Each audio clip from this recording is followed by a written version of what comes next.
Bonjour à tous. Bonjour à toutes. Et bienvenue pour ce deuxième module dans lequel nous allons commencer à parler de choses concrètes, parce qu'on sait que ça, vous êtes là pour ça quand même. Hein. Donc aujourd'hui, de quoi allons-nous parler alors? Eh bien, on va parler du lieu. Comment trouver le lieu idéal? Attention, pas n'importe lequel. Vraiment le lieu dans lequel vous allez vous éclater, vous allez vous sentir bien et en sécurité. Tout est parfait dans le monde parfait de l'atelier du bonheur. Exactement. Alors du coup, on va voir 3 points très importants. Comment le trouver, quel lieu, mais aussi comment l'aménager, et après comment le rendre accessible et visible pour que vos participants à votre atelier puissent le trouver facilement. Donc pour commencer, où est-ce qu'on peut animer un atelier du bonheur? Alors, les premières idées qu'on vous propose. Il y a pas mal de solutions qui s'offrent à vous, des solutions à la fois gratuites, et ça c'est ce que je vous souhaite si vous démarrez, des solutions peut-être payantes, ou alors peut-être avez-vous déjà une salle, et ça c'est génial de pouvoir profiter de votre salle et de votre lieu à vous déjà existant. Mais déjà sur des choses que vous pourriez trouver de manière gratuite, vous avez la possibilité d'avoir des arrangements avec des collaborations plus exactement, avec des salons de thé, avec des magasins bio, avec des bibliothèques, avec des maisons pour tous, des choses comme ça. Donc là vraiment à vous de voir où est-ce que vous aimeriez être visible et dans quel environnement vous aimeriez vous sentir bien. Et après, du coup, tout est possible. L'avantage des ateliers du bonheur, c'est que le bonheur, on peut le vivre partout et c'est ce qu'on veut démontrer aux gens. Donc, il n'y a pas un lieu plus adapté qu'un autre. On a aussi des personnes qui aiment animer les ateliers du bonheur en extérieur. Et quel que soit le temps, peu importe, parce qu'à la limite, même s'il pleut, ça peut être sous un préau, assis par terre. Enfin, vraiment, à vous d'adapter et de trouver le lieu qui vous ressemble le plus. On a aussi des personnes qui le font chez elles, donc du coup à domicile chez elles en tant qu'animatrice du bonheur, c'est-à-dire vraiment sur un canapé, autour d'une table de salle à manger. On ne va pas aller jusqu'à la chambre quand même, hein. Non. Mais en tout cas on peut tout à fait l'animer chez soi, ou encore chez un des participants ou l'une des participantes, en l'invitant bien évidemment à l'atelier gratuitement. Quand même.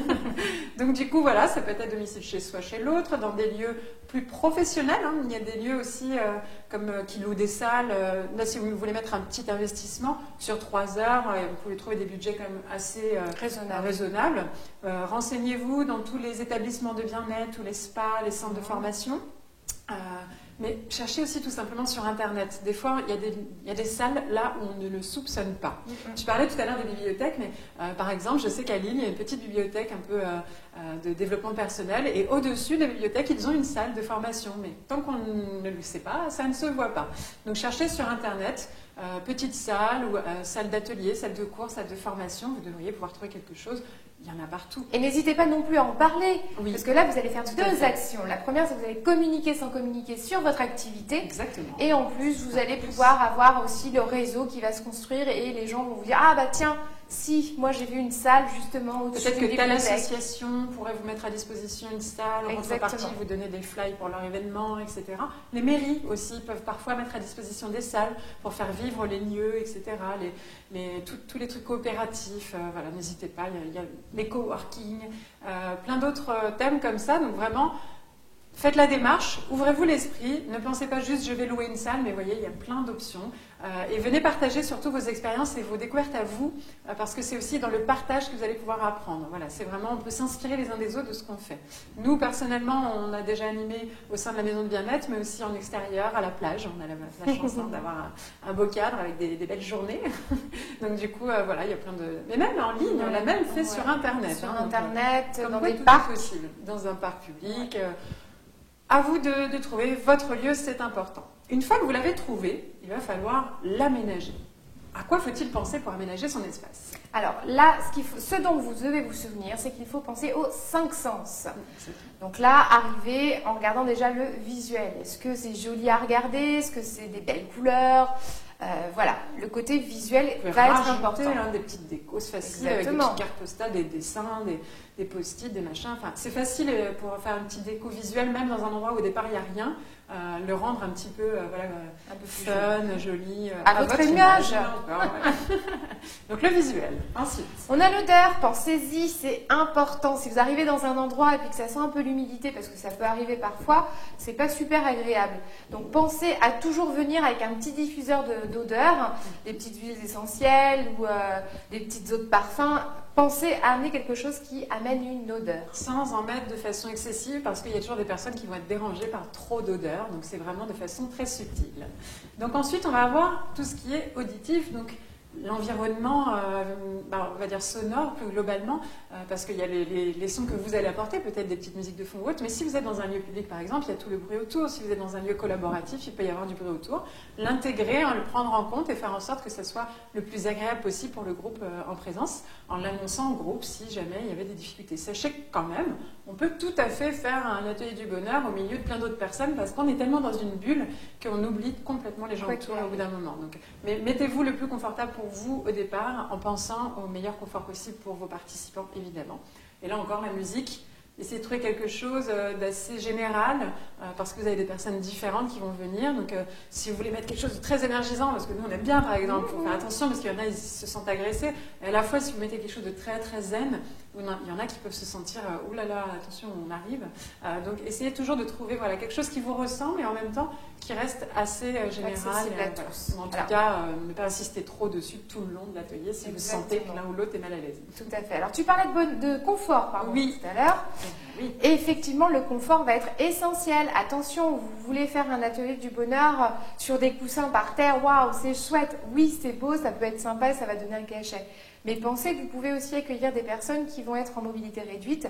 Et là, ça va être compliqué. Donc là, pensez à tout ce qu'on n'a pas l'habitude de penser.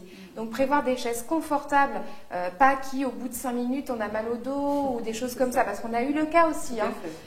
Forcément, il y a des la chaise qui est bancale et qui manque de tomber à chaque fois qu'on s'assoit dessus, la table qui bouge et que ça fait du bruit à chaque fois. Vérifiez que tout est OK. Vérifiez avant.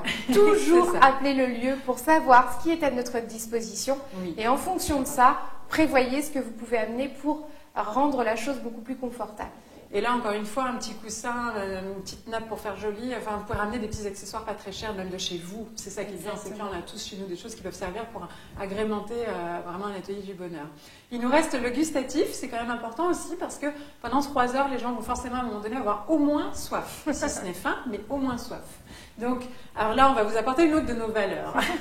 Nous sommes aussi à l'origine de tout un concept autour de Good for Life, qui pour nous est important, c'est savoir prendre soin de son corps. Et donc, le bonheur passe aussi par la prise en compte de son corps. Donc, du coup, dans un atelier du bonheur, attention de ne pas trop axer sur le trop sucré, trop et essayer d'être en accord aussi avec ça, avec les recherches scientifiques qui prouvent que des fruits, des légumes, c'est bon.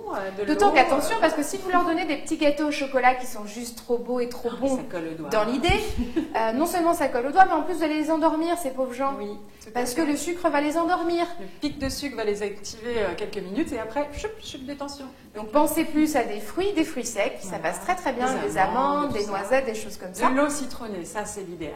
Voilà. Des petites citronnades fraîches avec des glaçons. Vous allez voir, les gens ils aiment bien. En tout cas, à vous de choisir. Là encore, il faut que ça vous ressemble, mais essayez d'être cohérent sur l'ensemble. Vous voulez apporter le bonheur, essayez de contribuer au bonheur dans toute sa globalité. Est-ce qu'on a fait les 5 sens? On a fait le kinesthésique, le visuel, l'auditif, l'odorat. Voilà. On va remettre les bons noms. Et maintenant, du coup, le gustatif. Donc, on a fait le tour. Il y a une dernière chose, c'est au niveau du matériel. Prévoyez aussi toujours des feuilles, des stylos, des supports pour écrire si vous n'avez pas de table, des plaquettes ou des livres.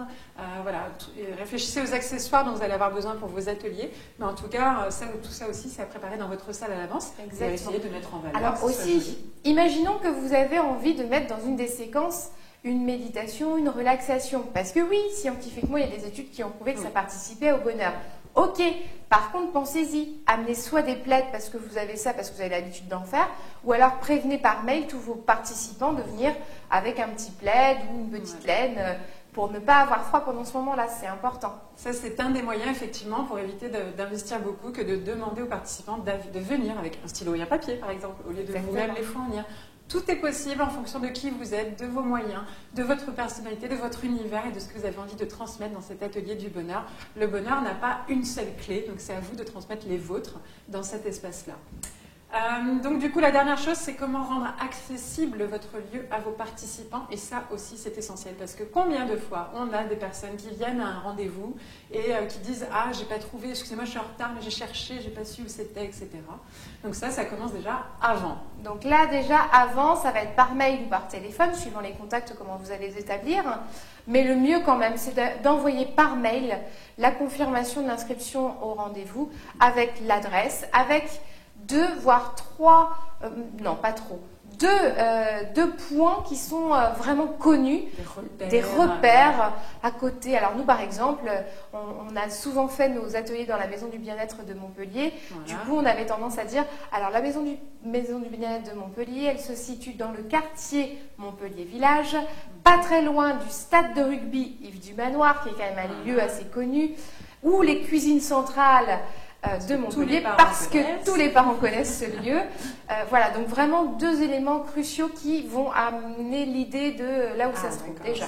Et ensuite, une fois que vous arrivez dans le quartier, donnez des repères visuels ou carrément des indications avec des panneaux ou vous-même, si vous pouvez rajouter des petites pancartes ou des affiches pour indiquer et amener la personne de plus en plus facilement vers votre lieu. Et surtout, une fois que vous êtes sur place, mettez un visuel comme quoi c'est bien ici. Donc une petite affiche simple avec juste écrit Atelier du Bonheur suffit, même écrit au marqueur si vraiment voilà, c'est le moyen le plus simple. Et là encore, ça a 2 bénéfices, c'est que les gens qui vont passer, ils vont voir, et là ils vont peut-être être titillés par la curiosité et vous contacter pour le prochain atelier.